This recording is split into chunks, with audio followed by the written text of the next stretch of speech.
Yeah, you're going to have trouble with that. I would say I'm spiritual, but not necessarily religious. Could you explain that? Yeah, I'm,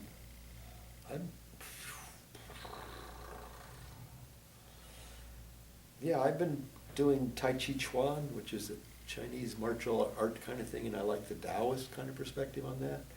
I've also been influenced by Tibetan Buddhism, and they have mindfulness training, which is actually becoming up big in psychology now, because they found that mindfulness training actually relieves anxiety, lowers depression, and so there's some things with that. So I've played around with different things like that, and then I also do shamanic stuff where I take people on journeys to meet their inner guide, and then within the context of, so when you say, am I religious? Well, not in the regular sense. I think my faith comes from a combination of things. Obviously, it has something to do with culture and like where I grew up. I mean, obviously, I grew up in the United States where it's preeminently kind of Christian leaning. So my first real exposures to religion came from the Christian bias. You know, kind of like going. One time I went to Vacation Bible School when I was 5, and then I get invited to a church camp at 16. I mean, if I grew up in North India, I'd be going to Hindu temple. If I grew up in Saudi Arabia, I'd be going to mosque. So I think that I have to be aware that my faith comes from sociology first, but then also when we think about me owning my faith, it comes from a personal experience that I had. And I know that when we get into very subjective kind of realities, because one person's encounter with God could be another person's indigestion or, bad pizza at night. But mine really came from a personal encounter when I was 16. I didn't really have any kind of church or Christian involvement, and I was at a camp and hated the whole experience. Oh my God, if I could have drove myself out of there, oh my gosh, I would have. I hated everybody there. But my first time I guess I ever consciously remember praying, I had told the Lord, I just said, actually I don't have anything against God. I just don't know anything about you. So it's like, this is a thing. I'm cool. I'll be all in. I just need to know it's a thing. In that moment I had, obviously now I understand it as a movement of the Holy Spirit, but I had this overwhelming and enveloped sense of unconditional love for the first time in my life. And it wasn't like I grew up in a bad home or anything, but it was just like an overwhelming sense of love. And I knew that at that moment there had to be something beyond me, which set the track of, what can you say, like the God pursuit? And for me that then of course was like going to the church on Sunday morning. And there, people kind of, where I encountered community. And so anyways, it really started from that personal encounter. I have trouble with monotheistic religions, which is the reason I was like getting a little umbrage over, wait a minute, what do you mean religious? Because monotheism of Judaism, and Christianity and Muslims, they often are very evangelical, and they really want to convert you to their religion, and you've got to believe them, or they cut your throats or whatever. The Holy Inquisition, the jihadists and things like that, you've got to have this one or you don't have any of them. When actually Allah and Jehovah and God are basically the same guy across the board, except they're really mean to one another. And I have issues with the religions out of those Middle Eastern deserts. I think that they have a polarity, that they polarize. It's absolute good and absolute evil. And I think that comes from the desert landscape where they have their religion. You've got this deserted kind of place. You don't have the jungles, you don't have the rich natural resources that you have in some other places, or they don't anymore. They cut down the Lebanese, cedars and all that kind of stuff. So I have issues with those desert religions with their patriarchy and with other issues with those. And so I couldn't say that I believe in that sense. But I don't think that all religions are necessarily about, you have to believe, and there's a dogma, there's a catechism, and if you don't buy into that, then you're not religious. That I don't agree with. I think that nature itself is what I would be religious about. And the sense that there's something transcendental that's implicit everywhere in the universe, as opposed to, it's only in church that you get that stuff. Yeah, I believe in something called prevenient grace, and what that means is that God is working in everybody's life. Sometimes we're just not aware of it. Mhm. So now, at that 16 moment, when I, kind of have that first encounter with God, that leads into me positioning myself to listen more. Mhm. So by the time I'm 17 and a half, I hear what I think is a divine call into kind of professional or formal ministry. But that really had been happening all of my life. Mhm. Certain interests and skill sets that I had naturally, people that were positioned in my life. I mean, ironically now, which is so funny, ironically now, my biggest support when it came to my faith was my barber. Obviously, not an issue now. Hasn't been an issue for a very long time, 20 years since the last time I had hair. But he really spoke into me and loved me and bought me my first Bible, those types of things. And he was really the one who leaned in that night to me and said, do you think that God is calling you into ministry? And that really hadn't been on my radar up until that night. And then starting to pursue that, it's been a logical, natural fit.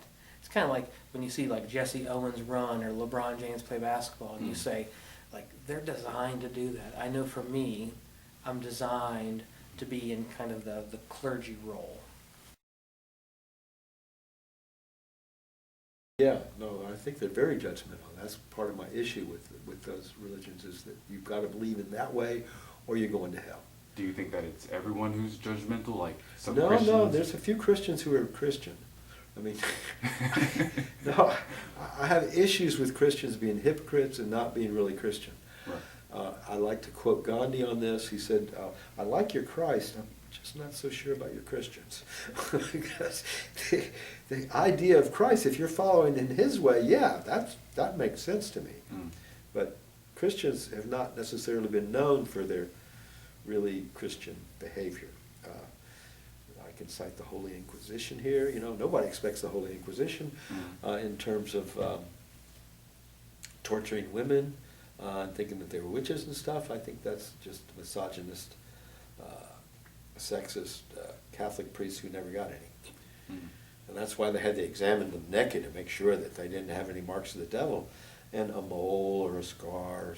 They really didn't know much about women's bodies. Come on. Mm. 14, well, never mind what they discovered in 1432. She was burned as a witch. The religion itself, I think you could be okay. However, some of them have a tendency towards that fanaticism. And you find that, well, within Islamic culture, within the jihad and stuff like that. That it's a holy war, therefore you go immediately to heaven and that kind of thing, which is a strange way of looking at things to me. And if you want to do a holy war, that's one thing. But if you're trying to get along in the world with other peoples, that's a totally different thing. And the polarization that's come about in this particular time in history is ridiculous. I mean, it's really obscene that you've got all these fights. You've had people living for centuries, Christians, Muslim, Jews, and atheists all living together and getting along pretty well until more recently. You just got, it's more and more at loggerheads and stuff. And I don't think that's as much the religion as a misinterpretation of the religion. And those can be taken that way. And that's the issues I have with those desert religions from the Middle East. That they tend to be very, very vicious. Not that the Buddhists can't do their own little things with the Muslims over in Thailand and stuff like that. So they've got, and they tend to go that way when they say, oh, we're all right, and it's an us against them kind of mentality that can be oppressive. And I do agree with the notion that there's religious oppression here, but they do the infighting thing. The old regular Baptist and then what they call the free will Baptist. You have all those different sects, and they're all at loggerheads. And to me, that's really ridiculous that you've got, okay, well, we're going to heaven, but over in the next holler over there, they're not going to heaven. And that church over there, they're all damned to hell. And I mean, that heaven for these people is not a very big place. Right. I mean, you remember the old joke about, well, this is where the Buddhists are, and you go up to heaven, right? And this is where the Buddhists are, and this is where the Jains are, and this is where the Hindu are, and this is where this, oh, shh, be quiet. This is where the Baptists are. They don't think anybody else is here. So be quiet when you walk by there. area kind of stuff. Right. So if there is such a thing as a heaven, it's more spacious than some of the Christians are making out to be. Yeah, I mean, I'm obviously here in Appalachia, being a Protestant. I mean, my goodness, I could talk about baby Jesus as much as I wanted anywhere I wanted. I mean, there have been other places I've had to be super restrictive. When I lived overseas, of course, I had to be very, very restrictive, very strategic about who I spoke to and who I did not speak to, about my faith and how I did it. But I will say, the only time I've really been limited is in the healthcare setting. When I was a healthcare chaplain at a hospital or hospice, there are times when it's ethical and non-ethical to speak about my faith. So if I have a patient, even though I'm clergy, right, different than being a preacher. Preacher, you go and sell your ideology anywhere and to anyone. A chaplain does not, because as the preacher starts with what they think, it's here I have a truth for you. The chaplain's role is help me understand what your truth is, what your faith is. So I'll never forget one time I had a very articulate, brilliant lawyer as one of my hospice patients, and he had worked high up, and he was a very thoughtful atheist.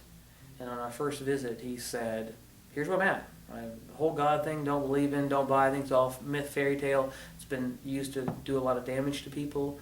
And that was the last moment we ever talked about formalized religion. We met other times, we talked about the power of music and things that really supported him, but I felt no need to push my own faith in that moment. So would I say I feel restricted? Sure, there might be moments when I'd be like, oh, but what do you think about Jesus? But out of respect and admiration for this person, I respect their boundaries.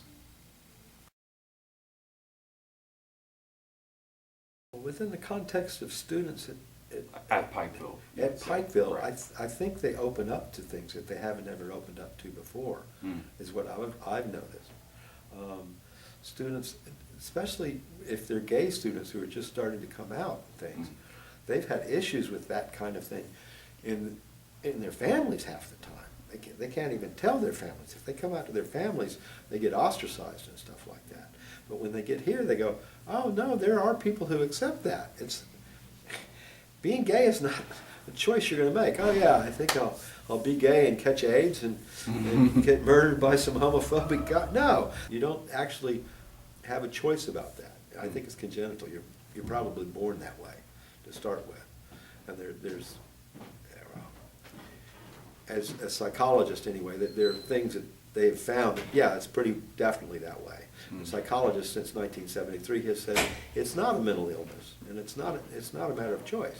Right. That whole, oh yeah, you choose to have that lifestyle.